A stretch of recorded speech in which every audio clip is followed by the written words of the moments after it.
అమర్నాథ్ గౌడ్ ఈ నియోజకవర్గం అక్కను వేధిస్తున్నారని, ఇది తప్పని ఇంట్లో చెప్పడమే కాకుండా ఎప్పటికప్పుడు ఆ విషయంలో అక్క కోసం ప్రయత్నం చేశాడు. ఆయన చేసింది ఇంట్లో చెప్పి ఇంట్లో వాళ్ళని జాగ్రత్త చేశాడు. ఆ నేరానికి ఆ కుర్రవాడిని సజీవ దహనం చేసి కాల్చేశారు. ముఖ్యమంత్రికి సిగ్గుంటే నేరుగా గ్రామానికి వచ్చి దోషుల్ని శిక్షించుండాల్సింది. చేశాడమ్మా నేను అడుగుతున్నా.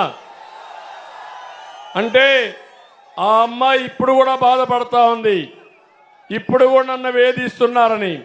మీరొక్క విషయం గుర్తుపెట్టుకోండి, తెలుగుదేశం పార్టీ హయాంలో ఎవడైనా సరే ఎక్కడైనా సరే ఇలాంటి తప్పుడు పనులు చేస్తే